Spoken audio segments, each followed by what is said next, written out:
This is Local Edition. I'm Brad Pomerance. We thank you for joining us. Our guest is Ed Royce. Mr. Royce is a member of the United States Congress, and sir, we thank you so much for joining us. Thank you, Brad. I want to talk to you about a hot issue in California, that's immigration. Now, as you know, the U.S. Supreme Court recently upheld a law in Arizona which allows them to target businesses that may hire undocumented. And that could be an area where Democrats and Republicans can come together, especially on the question of E-Verify. Talk to me about your work in Congress with regard to E-Verify. I'm one of the co-sponsors of legislation which is really not intrusive. What it does, Brad, is it allows the employer to instantly know whether the employee is using a fraudulent Social Security number. Right. So we have about 7 million people right now working in the United States illegally using fraudulent Social Security numbers.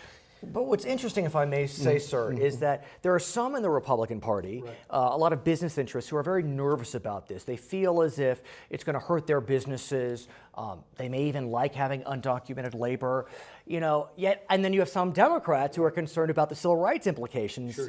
So are you able to bring the bipartisan interests together? We have bipartisan legislation, and I think the fact is that the businesses that are using illegal labor, they're making the argument, well, we're not knowingly doing it. Well, this way, we clearly find out, yes, because instantaneously the information comes back. So do we see more federal legislation, regulation, whatever the word is, to implement a stronger E-Verify system? Well, the legislation that we're supporting would make it a mandatory system. And remember, the 7 million jobs held by people illegally just in service, in construction, in manufacturing, we've got 7 million people out of work looking for those jobs, trying to get those jobs. Unemployment's 12% here in California. It is. So this is an easy way in the future not to have a magnet for people to come here illegally in order to get jobs and for employers to know. I think it's time to have it, and I'm the co-author of it. I want to talk about something that's known as the DREAM Act. Yes. The DREAM Act,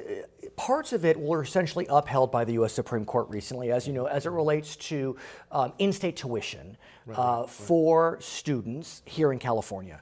And that is very controversial, but what we know now is that states can allow in-state tuition for the undocumented, especially those that didn't even know they were born outside of the country. But what I wonder, though, is if we're going to have this system, great, they graduate, they got in-state tuition, but they can't work.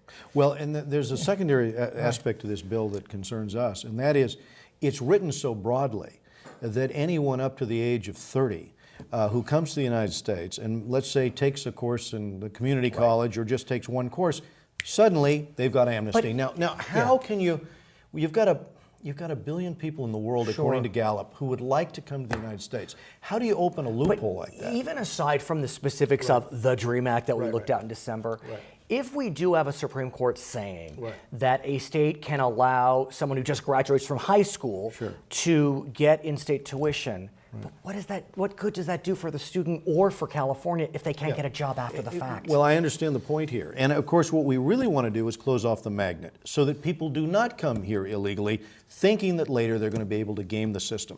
And the real question is to look prospectively, look forward. The last time we did an amnesty in 1986, I wasn't in Congress, but the result was that 3 times as many people used that, and part of it was abuse. A lot of people bought phony documents and abused the system, and so there was a lot more illegal immigration that came out as a result of it.